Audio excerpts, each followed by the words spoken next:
Hey everyone, thanks for joining. Today I'm speaking with Frank McCormick. Frank is a teacher and I started following him on Twitter. He talks a lot about fighting back against the critical social justice in schools, and I like a lot of what he says, so I thought I'd have him on. Hey Frank, thank you for coming on. Hey, thanks for having me, Obaid. Yeah, so like I said, I mentioned I followed you on Twitter and seeing your tweets. So did you finally just say, okay, well, that's enough? Or did it take you a while to figure out what was going on? Like, how did you start, whatever, tweeting about it and talking about it and, basically trying to push back against it? Yeah, there was definitely a decision to speak out and do so publicly. I noticed things have been changing in my school district in particular, especially after the George Floyd incident and the rioting. There was obviously, we know there was a big change sweeping across the country, and I started to notice it in my school on a level that I hadn't before. And I felt compelled after about a year to, I think I just kind of reached my limit with it and wanted to start talking about what I was seeing from the inside and rally other teachers, because I knew there were and there are people like me inside, and a lot of them are scared to speak out, and because of obvious repercussions. And so I just started getting on there and just started tweeting and writing some blog posts, and that's kind of where it went. The other, like you mentioned there are other teachers, and I've spoken to, like Paul Rossi, and I've spoken to a couple other teachers, and that's the thing. Like, there's always others who are like backing you up, but silently. Like, at what point do you think it's going to take for? Because like I said, you started tweeting and putting up blog posts and stuff like that, but you're kind of putting a target on your back in some ways, as you mentioned. Like, there are repercussions for speaking out against this stuff. But at what point do you think other teachers are going to start doing this? Because unless you get like a concentrated effort, it's not, it's going to be hard to push back against all the, like, the social justice stuff. It definitely is. I think part of my hope is that by bringing it to the attention of the public, that I can create kind of some outside support and kind of shine a spotlight on the schools from the outside. I think it definitely is going to be hard because there's so few of us already. And we've seen these kind of public resignations, people quitting. I've said I wish people didn't do that, not because I don't support them and I don't understand where they're coming from, but I think what we need is people on the inside to keep speaking out, to keep uncovering what's going on. I recognize it's hard, and I've felt that desire before, where you just want to leave, you want to give your resignation, for a number of reasons. I mean, working in school's tough enough already. You add this dimension to it, and it becomes sometimes unbearable.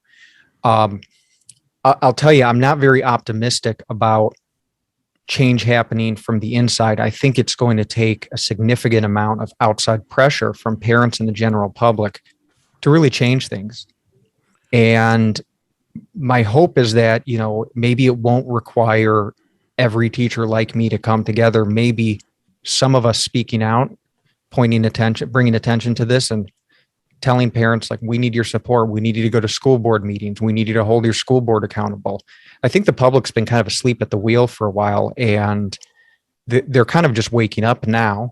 But so much has been done over the past, not just since George Floyd, but really over the past several years. I mean, a lot of this has been going on for a decade, if not longer. It's just intensified.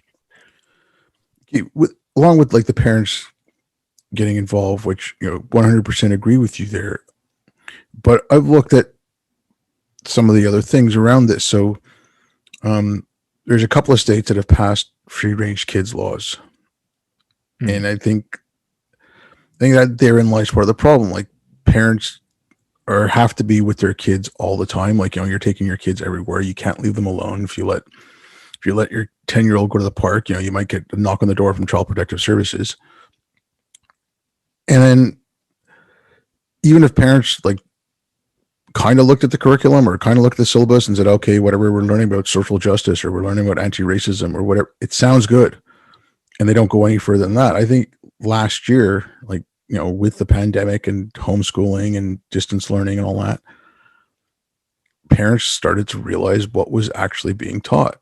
And I think that's what sparked, that's what got them involved in this, because the most recent one is the school in Atlanta, that was segregating classes. And there was like a black woman came up and said, no, I think she's suing the school now. And so I think parents are finally paying attention, which is a good thing. But I'm just worried, like when you said it has to be from the outside, but sorry, I'm rambling here a bit, but I'm worried about I'm worried about what's coming out of the universities, what's coming out of the colleges of education, who's going into the school boards, who's going into, like the administration of the board. I don't mean like the board members who get elected, but the actual people doing the work. Exactly. If they're all trained to think in one way, like how effective are parents going to be? I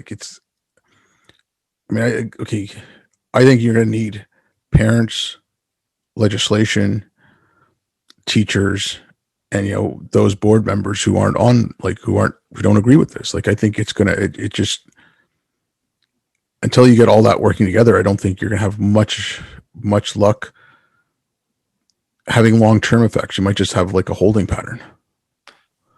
I agree. I've said I think this has to be education, and specifically ideology in education has to be a big ticket issue in the next presidential election, in state elections, and so forth. It's going to have to be a coalition. It's going to have to be more than parents. It's going to have to be legislators. It's going to have to be politicians. It's going to have to be communities. And I think people need to understand, kind of the beast we're up against. This is an incredibly powerful, one of the oldest social institutions in America, with an incredible amount of power. And you already have this ideology that's become an orthodoxy. And like I said, they're already ahead of us, and they've already got it coded and, packaged in nice sound bites, and it looks great on paper. And it's going to take a lot of work, and maybe, there was almost a kind of a fatalism to what I did in kind of knowing where this could go and what the outcome might be. But I do kind of feel it's like a David versus Goliath thing right now. My hope is that can change. If I didn't have any hope, I wouldn't have come forward. But I definitely share your concerns. And what you said about where this comes from, coming from the universities, I've called it trickle down radicalization, where you have kind of this really small kind of academic sect that has made these very radical ideologies mainstream by having them trickle down into positions of power. And once they got into the educational system, it became kind of institutionalized as truth. And that is my greatest concern, is that people don't realize these are not necessarily, where did these ideas come from? These were certain philosophers, you can trace it back to, French postmodernism, and they kind of became normalized through the flow of power. And what better vehicle to do that than public schools? I mean, everyone was concerned of when it was happening in colleges, but one thing about colleges, you figure, well, at least people that go there are adults. They can make up their own minds. They can challenge back. And I'm not saying that happens. We know that we know the problems that exist on college campuses, but it was a whole different game when you brought it into K-12 schools. We're talking, these kids are ripe for this ideology and indoctrination. And Paul Rossi, I use this all the time now. He said it best. He said, children see the world in primary colors. And this ideology, which is very easy to kind of compartmentalize people into certain groups and has a certain narrative that's really, easy for the general public to understand. And it explains a lot of complex problems in very simple ways. It's great for kids. I mean, not great, but in terms of, if that's your goal, is to spread it. Couldn't have picked a better target. Yeah. It's like whatever. I think this is a tribute to Aristotle anyways, but give me the boy until he's 10 and I'll give you the man, or I'll show you the man. It's, okay. So I was wondering, like, okay, there's that whole debate of, whether CRT is being taught in classes or whether it's not. Um, I mean, that whole debate's just a waste of time as far as I'm concerned, Mhm. because it's like, we should focus on, if you're gonna have the conversation on education, the conversation should be why are only 35% of kids graduating, high school able to read at grade level? Why are only 22% of kids being able to do math at grade level? Like, that should be your conversation, not whether or not CRT is being taught. But if you wouldn't mind giving a couple of examples of like what you saw in classrooms, or like what was being pushed and what was not. Sure. So the way I understand, critical race theory, I think there's kind of a disingenuous game people are playing. They're kind of using this no true Scotsman fallacy. Well, that's not really true critical race theory, and that's not it. And I think we first have to recognize that critical race theory, there's truth. It is not being taught directly. It's being applied as praxis. Sometimes in the classroom, most often it's recognizable on a policy level and in teacher trainings, and that in turn kind of trickles down into the classroom. One thing you've seen is this push for equity. I mean, for example, with school discipline, a lot of disciplinary policies are based on these ideas, which have been began with critical race theory, that if there's a disproportionate outcome in something, and Ibram Kendi made this argument, well, then it's a racist policy or it's a racist institution. So I started to hear a lot of that rhetoric about looking at disproportionality in every element of our district, which, you see it in teacher makeup, you see it in discipline makeup, all these different things. And we'd assume that you would see, but there was not really a question of, well, why is there this disproportionality? It was assumed that this disproportionate makeup of students and teachers and X, Y, and Z was the result of systemic racism or of white supremacy. So they already had a name and label and identity for it before they even asked the right questions. And then policies started to be explicitly and sometimes implicitly pushed around those things. They would start to say, we're going to, actively recruit minorities because our white teachers do not look like our students. And they won't go out and explicitly say, well, we're going to not hire this teacher or that teacher. We're going to use race, because they can't do that. That's illegal. But it started guiding things like that, disciplinary policies. This is kind of where you'd have an unintended consequence. But what people observed is that, certain groups of students, based on the perception that there was racism because of the disproportionality of behaviors exhibited by certain groups of students, well, that's a result of racism. So you started seeing selective enforcement of certain disciplinary policies based on, the student's ethnicity. And they wouldn't necessarily ever say that. And this is common at a lot of schools. But you can see it, you can observe it. And yeah, it's tricky because it's very sometimes subtle. It's very sneaky the way they do it. Sometimes it's not necessarily just what they say, it's what they don't say. It leaves a lot of room for interpretation, but people kind of know what they're looking for and what they want to see, and they take that and go with it. And unfortunately, unless you have it in writing, unless you have explicit orders, which they're very careful never to do, there's not a lot you can do. Teachers can, have brought up lawsuits, or can, there's whisperings. I heard from this person, they were told specifically this, but it's very hard to track and prove. So I think when you see critical race theory, you see it in application, you see it as the lens through which they interpret every problem in the school.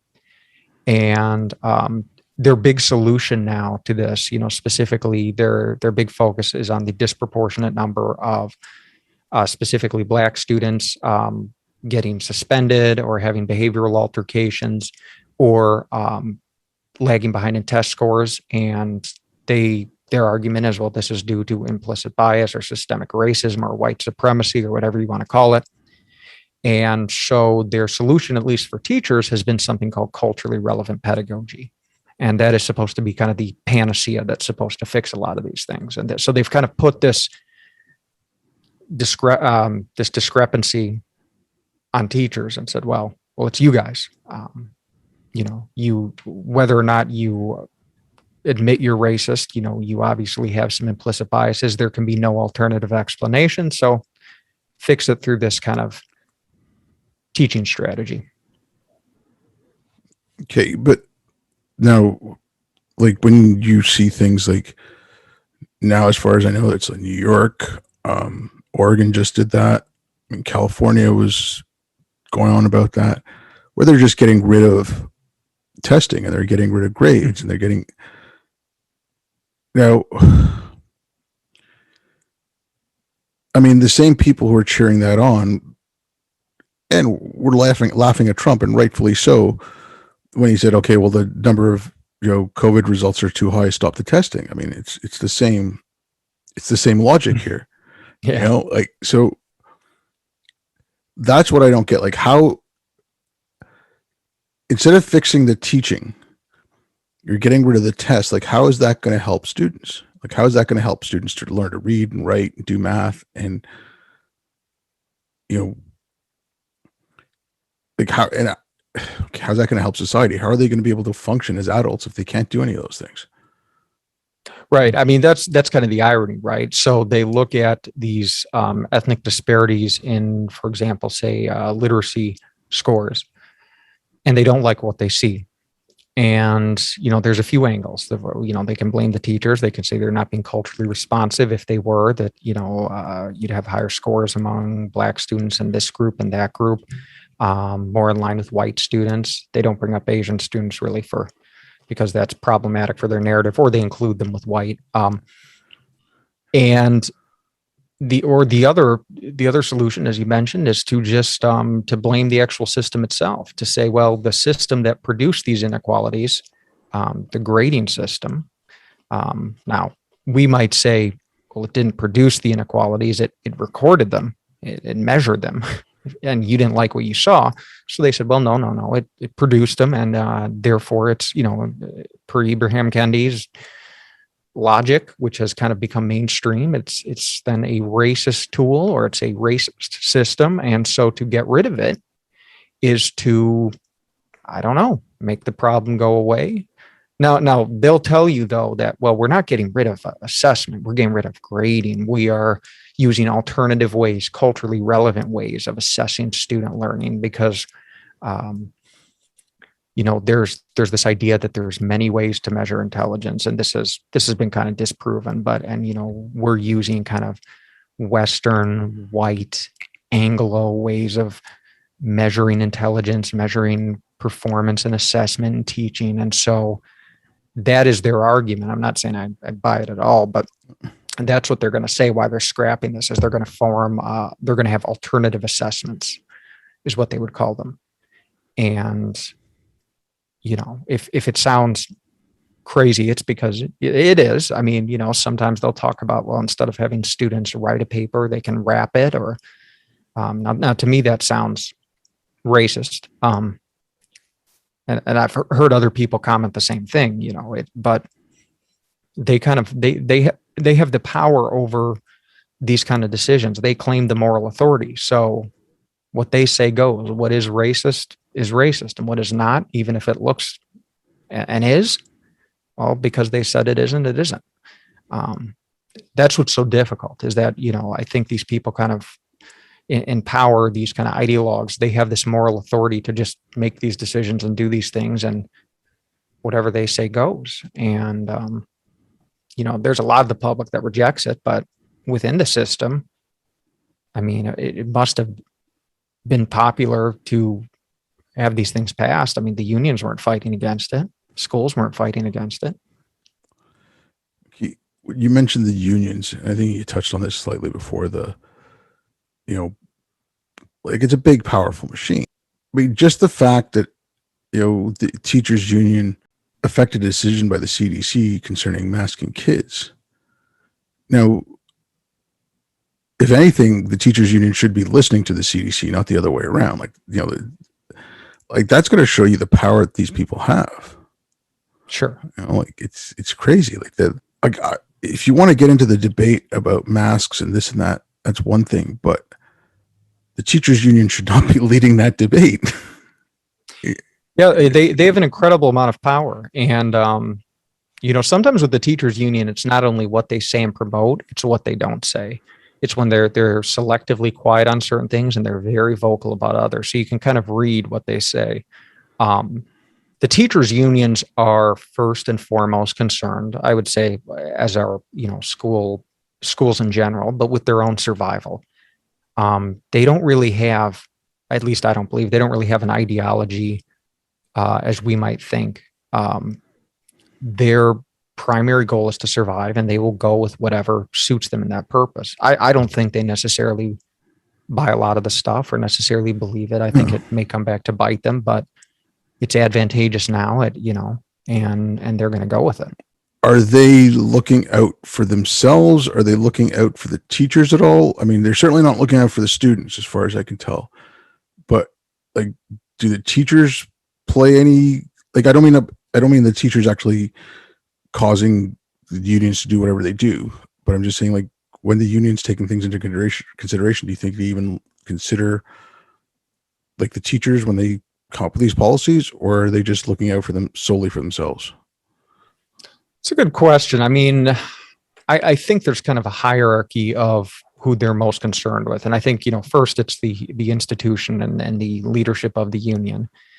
And I do think they're concerned about their membership. I mean, their membership, votes on things and is very actively involved.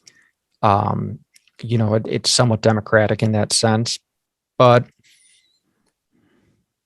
they're going to protect the institution of the union. Teachers really are, and they're not going to be concerned about, the minority of teachers. I mean, they're legally obligated to protect you, but they're kind of looking out for the kind of the whole, the collective, and what they kind of say, we're talking 92 to 97% of teachers, depending on what department you're looking at, are identify as left leaning or liberal. So that's kind of the trend. And I think the people in positions of power in the union are definitely on the left side of the spectrum. So they can kind of set the agenda and set the tone, and most teachers will support it. And if you have teachers that don't, well, it's 8 to 3%. I mean, okay, so like kind of circling back a little bit, like you were talking about the videos of the teachers resigning and people resigning and stuff like that. Mm-hmm. Now, with a lot, like, I mean, I've only been following the education debate since maybe about 2018. But with like the school choice thing going on now, there's a lot of states. Well, there's at least a few states that are putting forth legislation to put the funding follow the students, not the schools. Sure. And then you're getting more of a school choice. So would you like to see, like, if these people are resigning out of, frustration or, because they're standing up for their principles or whatever, like I said, I agree with, I don't want to argue with their decision. I agree with their standpoint at least. Would you like to see them maybe help start up like micro schools or like little pod schools, or, because I know there's a couple of organizations that kind of work on that, like at least No Left Turn Education, like does a lot of work on that, like helping parents set up little small micro schools and things like that. So like, would you like to see something like that happen, like an alternate system, or would you rather fix what's already there? Yeah, I definitely prefer to see an alternate system. I mean, I think the system is too rotten to exist as it is. There is, unfortunately, no way to really reform meaningfully from the inside. There's too many entrenched powers that are not going to budge, whether it be the unions or whether it be the school districts themselves, administration. You're really going to need some type of legislative solution that takes that power away from them and allows people to use their educational tax dollars where they choose. And I would definitely support that. I think a lot of teachers don't, because there's a process that you go through where you're kind of institutionalized and you start to not be able to imagine anything outside of, the environment you've known, the public school system in general. You think that's all there is. You're used to it. It's comfortable. You may not be happy, but you're comfortable. And I think that's what guides a lot of people. And so they're scared. They think, they won't be able to find work, or that, they won't get paid anything. And I don't buy that anymore. I think, when I was younger and when I was first in it, I definitely felt that, but I don't think so anymore. I would love to see it. I think it would give teachers freedom to choose what type of school they want to work in, and not be stuck in these giant institutions where a lot of teachers are just miserable and they're just clinging because they don't know what else to do. If you want to teach, what are your options? Public school, which is the majority, or private school, which, significantly less pay because most of it, is sucked up by the public schools. And yeah. Now, whatever this may be a tinfoil hat theory here, but like a lot of this stuff, like, I've read very little of the critical pedagogy, but I've read, a lot of critical race theory and gender and queer theory and that. Mm-hmm. And okay, it is very faith like. You have to, you can only say certain things. You're only allowed to think a certain way. And then when I see like the things that trickle down into classrooms where, kids are told that, don't dress up as Pocahontas and like that kind of stuff, like, you're stifling imagination. Like, is it the same with some of the teachers coming out of these institutions, like coming out of like, the college's education, whatever, that because they've been trained to think like that, because they've been taught to think like that, they can only see something in one way. Like, they have a lack of imagination. So like, that's why they can't fathom anything other than what they know? Or is it just like working too long in that place and becoming comfortable? Well, I think what I've noticed is definitely with the younger teachers, they are a whole lot more orthodox in their political ideology. I think with the older teachers, there was more wiggle room ideologically, and many of them did become institutionalized over time and just kind of accepted it or made peace with it and didn't want to rock the boat. This is anecdotal, but I've definitely noticed the younger teachers, as they come out each year, they're really heavy into this ideology. And that's why, when I started the name of my blog, Chalkboard Heresy, it's because I felt like a heretic, because I felt like I was dealing with a religion, a religious movement, missionaries. Whatever, zealotry never gets you anywhere good. Right. But yeah, no, but it's like, I keep, this is my biggest worry. It's like, okay, fine, you can pass all those anti-CRT laws, you can, lawsuit after lawsuit, great. But if you don't fix the universities, if you don't fix the colleges of education, you're going to get more and more people who think that way. So eventually,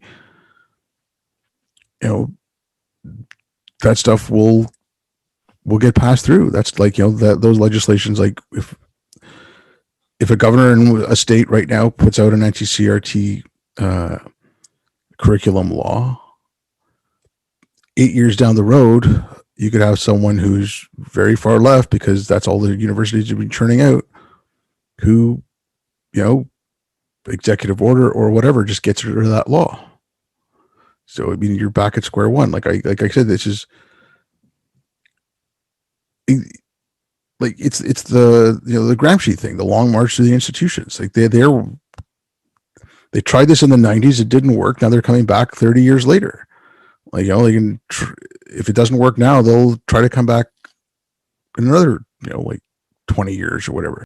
I don't know what to do about the universities. I don't know what to do about the boards. Like, that's where I lose a little bit of hope. I'm like, if you don't fix those institutions, everything else is just a Band-Aid.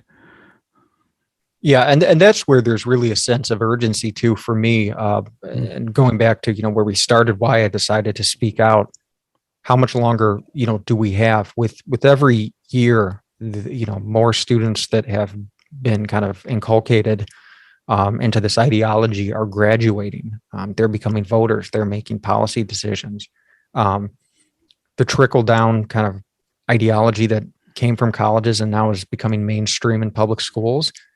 starts to not be an ideology. It starts to just become truth. It's all that, Yeah. they've known. And, this is how state religions form, when you're eventually kind of outnumbered, when they have control over the education system. And, as most, you look at any dictatorship, that's one of the first things they go after, is because it's a great long-term investment. And I'm not saying that it was intentional, but the outcome is going to look very, very much the same, in my opinion, where you're going to have a society that is really ideologically captured, and the people like us are going to become fewer and fewer and fewer.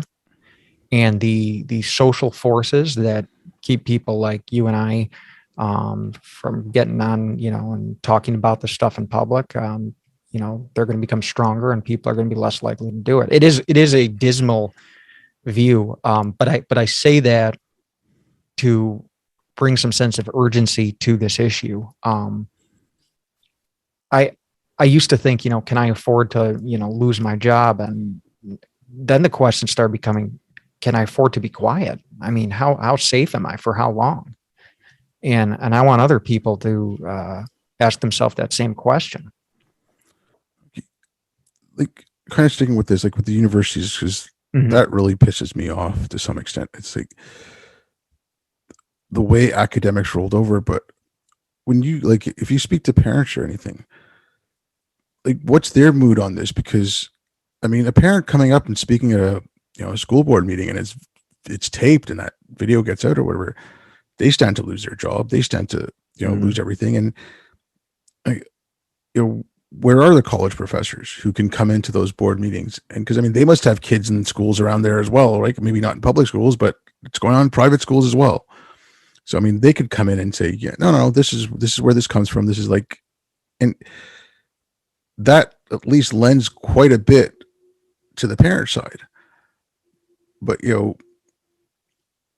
whatever, any parent, like working class or upper class, whatever, like it doesn't matter. They're putting themselves on the line. And like, where are the academics? Like, you let this happen. You let it happen underneath your watch. Like that's what I, there's a obviously not all, whatever, but it, they rolled over and died. Like, it really pisses me off. Yeah, no, I agree. Everyone is incredibly scared. I have, friends that agree with me, but I can't afford to, speak out and risk losing my job. And, I imagine half the country does not agree with this, but it's amazing how a vocal, and I do think it's a vocal minority. I think there's a vocal minority out there that is using fear to kind of manipulate the masses. And as you said, people fear losing their jobs. It makes me wonder, are these people that are doing the firing, do they even agree with it? Or are they just going along because if I don't go along with it, someone's going to then go after me. It's this kind of hysteria. And I think people need to ask themselves, look around, and we need to talk more, because I think people will be surprised how many of us there are out there. But if we don't start getting louder, we're in trouble. And I mean, okay, on things like that, like I have a little bit of hope with the parents getting louder and all that. Just, I mean, the organizations that have started coming up, FAIR is a big one. Parents Defending Education. There's one in California, CERF, SURF. There's a couple of things in New York City, and then there's whatever, like schoolhouse rights and left turn education. So there's these things that are coming up, and parents are going out. But it's great that parents are going to board meetings. It's great that parents are going to PTA meetings and this and that. But at one point or other, parents are going to have to start running for school boards, or like some of these teachers who resigned, or someone, like it's not enough to go there and be vocal and raise a fuss if you don't fix the background. Like that's where I hope some of these organizations, especially like the bigger ones, will be able to like get more of a grassroots thing going, where they get parents to run for school board, or they get parents to just keep going to the PTA meetings. And like I said, it's a vocal minority, but if you can just drown them out, good. So I mean, like I think you're gonna hopefully you start seeing that, because again, just kind of talking circles here, but like you need that whole approach. Like you need to fix the colleges and you need to fix the people who are there right now. Like, because I don't see anything changing if you don't fix what's inside the school boards and what's inside the the administrations and stuff. I agree. And I think what it's going to take to get there is might be difficult for people to kind of accept. I mean, it is going to take, some people are going to speak out and some people are going to fall and they're going to be crucified and they are going to lose their jobs. The analogy I keep going back to is, as a historian, is, the 300 Spartans, where you had this Persian army advancing on the Greek mainland, and most Greeks were like, don't want to bother with this, just let it go, let them come through here, whatever, or they won't do this. And so you had this group of 300 Spartans that kind of went and took a stand because they took it seriously, and they did die. They died, unfortunately, in this heroic kind of 7-day battle at this pass in Thermopylae. But that is what it took to rally the Greek mainland. And then the Greeks came together and said, wow, not only did their sacrifice inspire them, but this Persian army is a threat, and they drove them out. And so I think in a way today that the people, the few teachers and parents and so forth, you do see getting up there. They're kind of like the 300 Spartans. They see this Persian army coming, and they're kind of trying to hold the line down and hoping that it'll mobilize kind of the rest of society. And so that's kind of the hope I'm clinging to, is that those out there, if we can continue to get their attention, that they might then be able to take it to the school board elections, to the legislatures, and do something more impactful.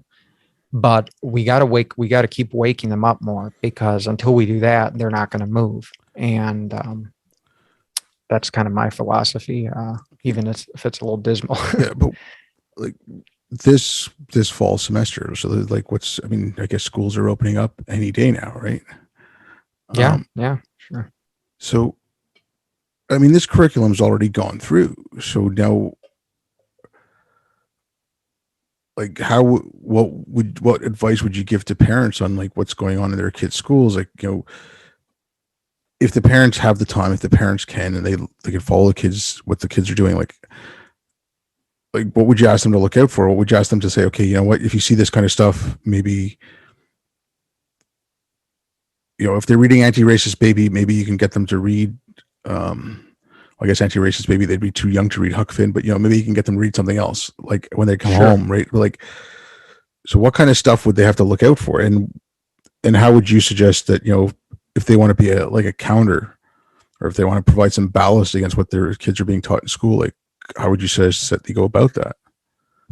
Well, I think the first thing is they first have to know exactly what is going on. I think the most powerful kind of weapon in their disposal right now is the Freedom of Information Act, FOIA in school districts, finding out exactly what is in there. I put up on my website on chalkboardheresy.com a FOIA template where people can get, it's free, and it has certain keywords, and they can fill it out and send it right into their school district and get that information. Finding out what's in there, I think that kind of keeps them accountable. They don't like that because they're not used to it. And it may make them think twice about certain things. Well, if the public's going to be finding out, we can't just slip this stuff in. There's going to be some attention to it. We don't want to end up on the news. And then once they have that information, and they can disseminate it, they can then use that to kind of rally the community. They can get other parents coming to school board meetings. They can maybe even, transition that into, election support for certain school board candidates. But I think I would start there. I'd start find out exactly what you're dealing with, and then you can start to strategize. And it also makes them kind of squirm in their seats a little, because they don't like that transparency. They've operated for decades without, where a FOIA request was kind of a rare thing. It was in relation to a lawsuit. And now the public's just saying, hey, we just want to know what you're teaching our kids and what type of teacher training programs there are. On that, to teaching the kids, like I've seen a few things now where parents have asked for stuff and the teacher's like, well, the schools are like, no, we can't give it to you because it's proprietary information from the who we bought it from, they've got like some sort of agreement where they can't give that information out. Like, so would like a FOIA request like go around that, or would the schools be adamant like, no, we've signed this agreement, we can't give it to you? I'm not sure. I haven't heard about that happening, but it doesn't surprise me. Yeah, I mean that's a tough one. I think if you can at least find out what the name of the curriculum is, you can. What I would suggest parents to do is to ask to sample it. A lot of times these curriculum companies, they're happy to give out. I'm going to homeschool my kids. Can I have a preview of it? And they'll send you a free textbook to evaluate and a free basically curriculum guide to look at. And that's one way around it is if you can at least find out the name of it, then you can start to do some investigation. I mean, there's that woman in Rhode Island, I believe, and she's being sued by the school teachers union because she was asking for. So I mean, that's like you're suing a parent because they're okay. I mean, I read some of the suit, and some of the things is like, oh well, she sent one person like 200 emails, but again, I don't know what the content of the emails were, and I don't know over how what like the time or anything like that. Mm-hmm. So, but still, I mean, like it's a parent trying to figure out what's going on with their kid's school. Now, I brought up this example a couple of times now, and it's just what they're being taught is great, but how they're being taught is more important, I think, because let's say they get the curriculum from a middle school kid or a high school kid, and it says I'm going to be reading Huck Finn. Mm-hmm. Okay, I think Huck Finn is one of the books kids should read in high school. I'm not saying like everyone has to read it, but there's a select bunch of books that I think you should read some of them anyways in high school, and that's one of them. Now you can teach it, the way I learned it in the 80s, and it's just about Huck finding common humanity and this and that. Or like I said, you could teach it, if you're a woke teacher, you could turn that into Huck, Huck is exploiting Jim's emotional labor, and he's making himself out to be a white savior. I mean, you could totally do that with that book. Sure. So, I mean, like, that's kind of like, it's not just the content they're teaching, it's how they're teaching it. It's like, so when the kids come home from school and they're doing their homework, I think parents should look at what that homework is, because, you're reading Huck Finn or whatever, you're reading Green Eggs and Ham, for like a kindergarten kid or first grade kid or something. And like, how are they teaching Green Eggs and Ham? Right. Like that's cultural appropriation of the eggs and ham. I don't know, but like that's what I mean. Like it's just so a parent who reads the curriculum or just reads the syllabus and goes, okay, well, this all sounds good. I said, I really wish they would actually pay attention to what is going on in the classrooms. Like, and I think after the the remote learning, whatever, a lot more parents are actually paying attention to what's going on in their kids' classrooms. Mm-hmm. But yeah, I mean, it's how is taught is as important as what's being taught.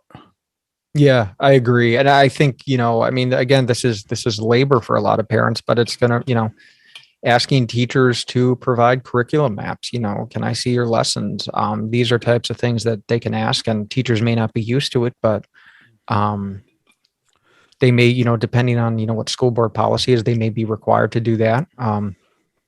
And, looking through, asking your kid, where we're so used to just, our kid comes home and how's school good? Okay. What did you learn about specifically? What was the topic? What were some of the things you were asked? I think this should be a wake-up call to parents to kind of become more involved and invested in their kids' education and find out exactly, what did happen. What are the things you learned about? What's your teacher telling you? You think your kid's spending 8 hours a day away from you. You'd at least want to, and I understand, we had a lot of faith in teachers and we trusted them, and they many teachers in some way abuse that trust by bringing their personal politics and ideology into the classrooms and using classroom as a platform to indoctrinate children. And so now we have to be a little skeptical and look at them a little more closely and ask our kids, No, but I mean, okay, like that's one thing. Like again, I started when all those anti-CRT curriculum laws came out, and I don't even really like calling them that, but North Carolina, I think it was, they were the only one I saw this, and it was a separate piece of legislation. It wasn't part of the like the curriculum laws, but the teachers had to be fully transparent on what was being taught, and then they had to provide the previous year's lessons plans to all parents, upon request. So I think something like that, like if you're one of these states passing these laws, I think to go along with it, you need that transparency law as well, because you can pass all the laws you want until the kids, teachers are going to teach what they teach. I mean, there's, video after video. I'm going to still teach it in my classroom. I'm going to do this and that. And like I said, you can, if you know how to use that language, you can warp a book, like any book or anything, like, okay, whatever, teaching Huck Finn, that sounds fine. Like, the state regulators, like, oh, yeah, Huck Finn's a good book, go ahead, but they don't see how it's being taught. So I think like you really need something like that. I'm just going to ramble for a couple more seconds. Like the only reason I think that is because I think, everyone says it, like no one has trust in anything anymore. And I think getting some of these laws in, hopefully, like, some lawsuits get won and people can have a little bit of trust. And okay, there's someone in the system looking out for me, because right now I don't think anyone has any trust in anything. So yeah, I mean, like I'd hope to see those kind of laws come into. Sure. Yeah. And I think that's why, this has to become a bigger political issue. And I kind of worry that it may fizzle out for a while. People are going to lose interest. They're going to move on to something else, something controversial, something that's generating buzz. And, we kind of live in this kind of crisis-driven media cycle where we get all, super hyper about something, it's trending on Twitter, and then it just goes away and people aren't talking about it anymore till the next big incident. I've been encouraging people, education has to be the political issue of all political issues, because things you care about, whether you care about tax policy or environmental policy or you name it, who's going to be making those decisions? Well, it's going to be children that become voters and politicians and so forth. And you say, okay, well, where are they spending their most formative years? And in public education systems, and who's instructing them? What are they hearing? And that's kind of the crux of the issue for me, is that if schools are lost, it's all over. Because, then the ideology is entrenched in the formal education children have, and it becomes their reality, their worldview. And so that's, it's so important to, and I wish I had more answers. I don't necessarily, I don't know. It's tough. I just kind of came out swinging and hoping some other people have some answers too. Cause yeah. Well, like I'd say the same thing. Okay. I don't have kids. I would, niece and nephew, but I don't have any kids of my own. But the only reason I do this, and it's like some of it's selfish, and it's for that reason. Like when I'm an old fart, I want to make sure my doctors know what they're doing, and instead of like worrying about if I'm getting the doctor that's the same skin color than me. Right. I want the people who are taking care of like the government pensions and whatever, like people who work at like where I invest. I want them to know that 2 + 2 = 4, not 5. Like that's all, like that's where my whole thing behind this is. It's like I want a functioning society, and I said, I don't have kids. I don't have like any skin in the game except for the fact that I need a functioning society. Right. Yeah. And we know the kind of woke, as they've been kind of called, they're not very concerned with how things work or outcomes. It's all about moral rectitude and righteousness. And that doesn't lead for a very well functioning society when that is what the society is concerned about, looking right and appearing right over actually doing right or saying the right things. And that's kind of how I see it. I mean, especially in schools, it's just become a big show about who can be the most virtuous, who can look the best, who can be the most woke. Outcomes be damned. I mean, and we know those outcomes are not good, as you discussed. Look, I don't want to keep you too much longer, but the one thing I'd like, again, this is just following it for the last couple of years and figuring things out. Like, how much leeway do teachers have in the classroom? So, like, here's the state approved or the board approved curriculum. This is what you're supposed to teach. Like, how much leeway do they actually have? Like, or is the school are giving you, this is what you're going to teach us, you're going to, how you have to teach it. And you, if you veer away from that, you can, get fired, suspended, or whatever. Or it's like I said, like the way you teach Huck Finn, like, like how much of that is up to the teacher? How much control do the boards have over that? Like, Yeah, I think it depends district to district. I'll say based on my experience, and a lot of this is just out of matters of kind of the material reality of public education, is you can get away with a lot. I mean, you can really do whatever you want in the classroom as long as you're not making waves. And by making waves, I mean causing problems for administration. Generally, if students are kept inside inside the classroom, you're not sending them out for behavioral issues or discipline referrals. They really don't. They don't know. They don't always want to know. They'll leave you alone. And even when you do certain things, even if there is a mandated curriculum and stuff, who's going to know? I mean, you're in there several hours a day with kids, 5 days a week. An admin pops in for 5-minute check-in once every month, maybe. I mean, it depends on the school you're in, but I mean, in a big public school, it could be never. It could be, I've had it could be years before they come and check on what you're doing, and they won't know. And so so a lot of this really does come from teachers. I mean, I hate to say it. If teachers, even if it was coming from school boards, even when you have the instances where it's mandated in the curriculum or where it comes from, the Department of Equity and Inclusion, teachers go along with it because they're on board with it. And so going back to, what you brought up, this is the problem, is it's a reflection of our teachers. I'll tell you this, if teachers opposed it, it wouldn't be happening, because teachers, and then the power of the unions wouldn't allow it to. So their silence is complicitness. okay. I mean, like I said, I've spoken to a couple of people. I was just trying to get my head around that. Yeah.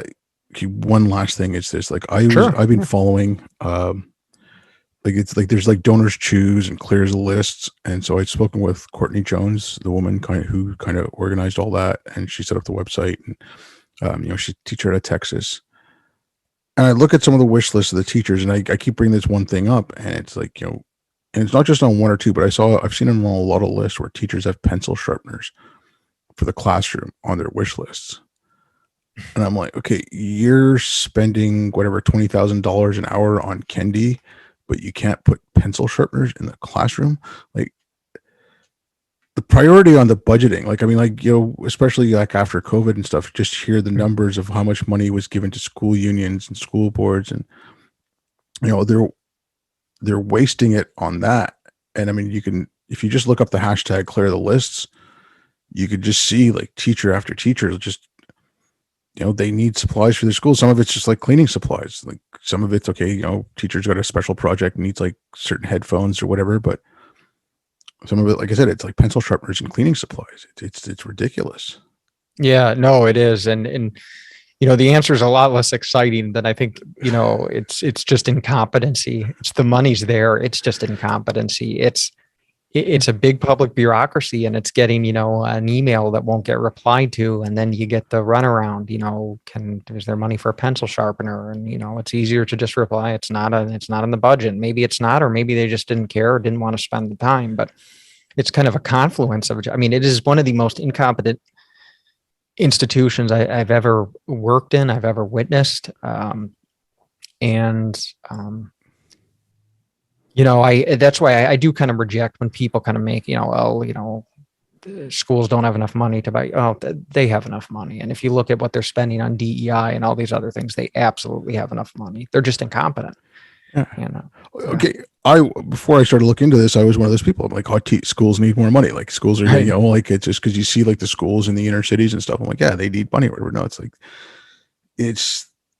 they need better budgeting, or the school boards need better budgeting. Not Sure. it's just the allocation of funds is, like I said, like $20,000 for Kendi, or put a few pencil sharpeners in classrooms. Like, Right. it's just Right. It's absolutely nuts. And I think sometimes even when they do have the money, it's how the schools that, the central office may put it to the schools and they may spend it in a frivolous manner, or they may just be so incompetent they don't get around to ordering it on time. I mean, we've had instances where they're taking like supply orders midway through the year, and you're looking through a catalog, and then you might get a box in March with your stuff.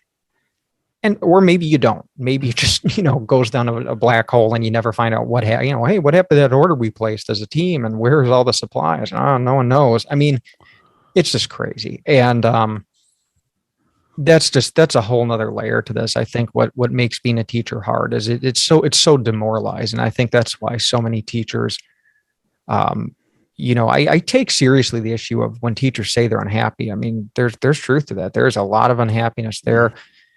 It can be a very toxic environment. And, I've even heard and read about, teacher substance abuse rates. It's a serious problem. I mean, I heard quoted once, and I'd have to go back and look, but something like 1 in 3 teachers struggles with some type of substance abuse, drinking too much. I don't know what they included in there, but that was what they characterized as some type of substance abuse. And I think, that's a reflection of the system. And I spoke about this recently. I mean, I'm sorry not to get too far off on this topic, but when we talk, I mean, are there bad teachers? Absolutely. And a lot of teachers that have been there a while, they're not doing great. They don't look good. They don't perform well. But they don't come in that way. It's something, it's that process of institutionalization, and it's pretty sad. I've seen a lot of teachers. I've experienced it myself, and kind of rebuilding myself from that, where, you get kind of broken by the system, and what your choices are to quit or to tough it out till retirement.